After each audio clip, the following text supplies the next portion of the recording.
Hey everyone, I hope you're doing well and staying safe during this time. If you're new here, welcome to the channel. Like I said, thank you so much for checking me out. If you haven't done so, please make sure to hit that subscribe button just right below the video. Cool, thank you so much. I really do appreciate it. And if you're returning, welcome back. Thanks again for your support. I truly do appreciate having you here.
I think most of us here in the XRP community are expecting a decisive victory in favor of Ripple. And it's needed because the entire crypto asset class is certainly under attack. But specifically at this point, XRP holders.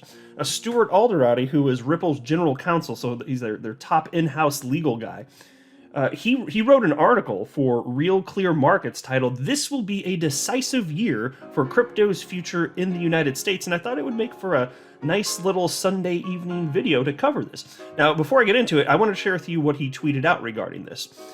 He wrote, "Less than a quarter into 2022, there's no doubt in my mind this is the year where all eyes will be on crypto regulation.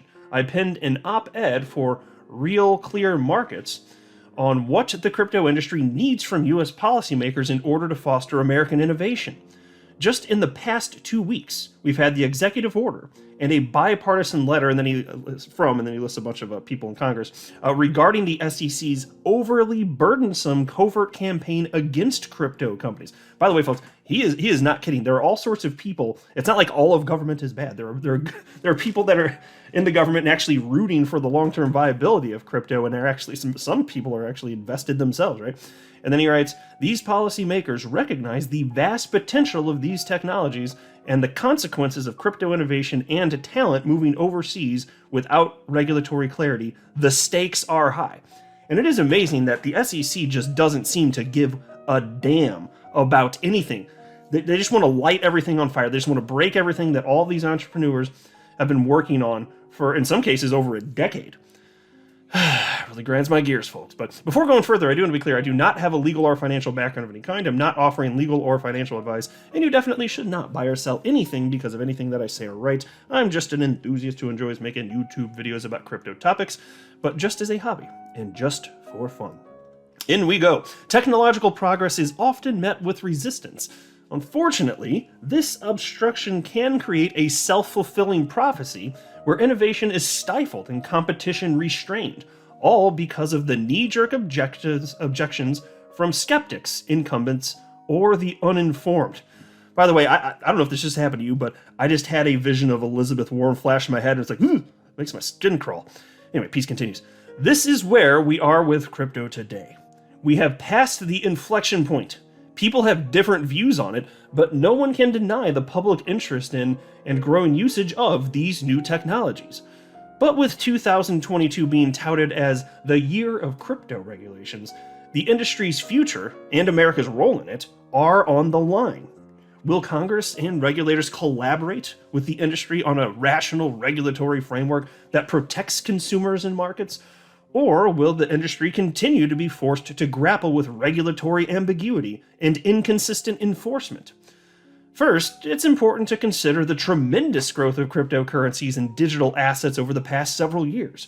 Ripple was founded in 2012 with the goal of using blockchain technology and cryptocurrency to dramatically improve the speed, cost, transparency, and reliability of cross-border payments around the world. By the way, it's worth pausing to note here, and I think I shared this a long time ago on the channel, but there's video of current SEC Supreme Leader and Dictator Kim Jong-Gensler. There's video of him before he was Supreme Leader.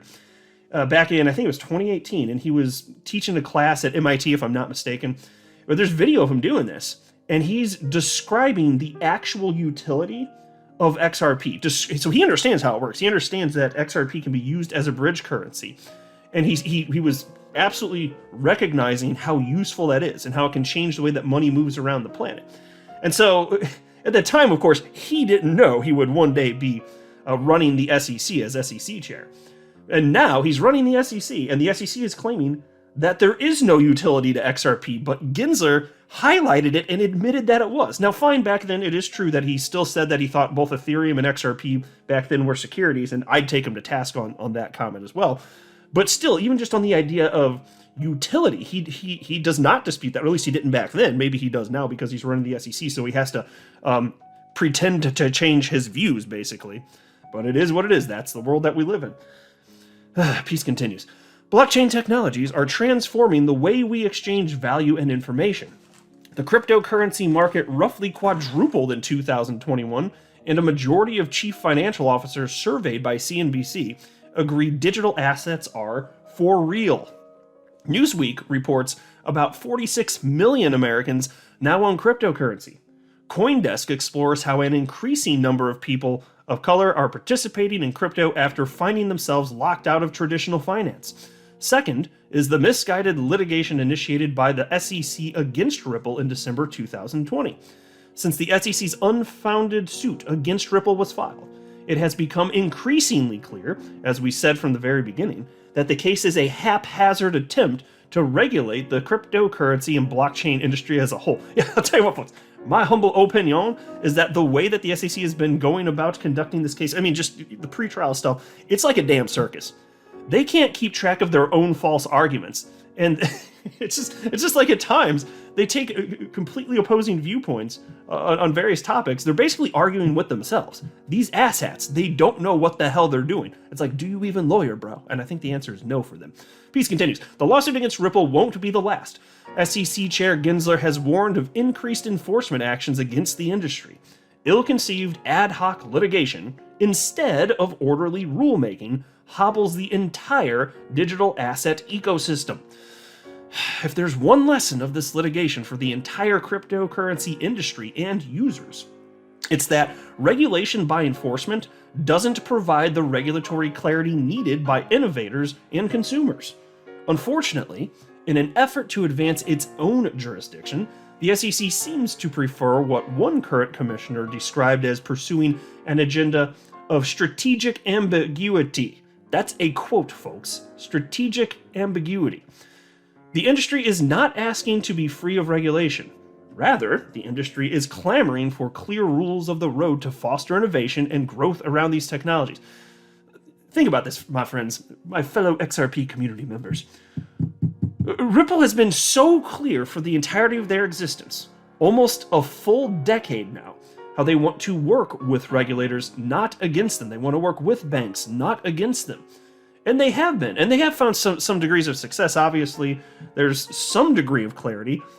I mean, XRP has literally been declared an actual currency by an agency within the federal government, so that's something. Then you just have the SEC after that saying, okay, well, it's also a security. So you have a currency security. What the hell kind of hybrid monster is that? I don't even understand. It doesn't make no damn sense to Moon Lambo. Steaming my vegetables, just think about it, folks. Anyway, the piece continues, though. Thoughtful regulation, consistently applied, leads to predictable results. SEC Chair Gensler says today's cryptocurrency market is like a football field with no ref. To the contrary, the SEC has created an unlevel playing field where they get to pick winners and losers according to an ambiguous set of rules they make up as they go along. The reality is that economic competitors around the world are moving quickly to use and implement digital assets, blockchain-enabled real-time payments, and central bank digital currencies, or CBDCs for short. Blockchain technology is advancing with or without cooperation for U.S. regulators and it will be the American public who get left behind if the government cannot keep up. As a proud American company, it is discouraging to see talent and businesses and tax dollars leave the United States due to this uncertain and unwelcoming environment. Let me just pause to note, Jay Clayton, when he was posed with this question, what do you say to those businesses that are leaving the United States? They're going to other countries to do the work in crypto and blockchain because there's not regulatory clarity here. And you know what Jay Clayton said on camera? He said, good riddance. He said, good riddance to him. He did not, and he was smug about it. He doesn't care that he was just crippling innovation in the United States in the sector. Didn't give a damn. These people are awful, folks. Peace continues. Major industry players such as FTX and Crypto.com are headquartered outside of the United States, which is materially hurting the US leadership and innovative potential by causing a crypto brain drain. Developing a regulatory framework for cryptocurrencies and digital assets will not be a simple exercise, but threatening innovators with suits at every turn will have tragic consequences for the benefits and economic growth that digital assets and blockchain have the potential to unlock. Fortunately, there are existing legislative proposals from members on both sides of the political aisle to modernize facets of the current financial services oversight structure to create a framework tailored for crypto. I believe deeply in this approach, and that is the reason Ripple laid out a framework designed to offer an immediate and pragmatic way forward, which accounts for the dynamism I don't know if I said that weird dynamism. I promise I can speak mouth words of digital assets. And I do agree with this too. Like, I am very optimistic, and I think most in our community are, that XRP, look, it's here to stay. This case, it's going to be settled or fully adjudicated in favor of Ripple, and it'll be behind us at some point, and then XRP is just going to thrive. I don't think, and I just, fine, maybe we're all biased, fine, but still, just logically looking at all the facts and circumstances, I'm not aware of members within our community that think that it's probable that this won't go well for Ripple and XRP holders. And again, fine, you could say someone that's biased, but I don't think so. I don't think that I'm tricking myself into thinking that this is going to go well for Ripple and XRP. I don't think I'm tricking myself into believing, because I want to be a realist here, and I believe that I am. Biases be damned. I'm just saying. I don't think you could have an unbiased participant. In this case, we're talking about judges who come in eventually and start blank slates. I don't see how they can be blank slates and then just learn the real facts and circumstances surrounding this and be like, oh yeah, SEC's right. Because nobody thinks that. The only people that think that the SEC is right about their claims against XRP specifically and Ripple are the lawyers at the SEC and also Joseph Lubin. That's it. That's pretty much it. And a couple attorneys at Anderson Kill Law Firm. That's about it. I haven't found any others. I swear on my life, I have not found any other attorneys on the planet that think that the SEC is on the right. That's it. There's almost none. And then he wraps up the article by saying, I hope policymakers reassess their approach to regulating crypto before the damage is past a point of no return. Ripple and the rest of the industry will continue innovating. Congress and regulators must work together to provide regulatory clarity to the crypto industry. Otherwise, 2023 could mark the first year of a country other than the US leading the digital asset revolution. Golf clap for Mr. Alderati, folks. That's a fantastic article. I love that the word's just getting spread more and more. It really is.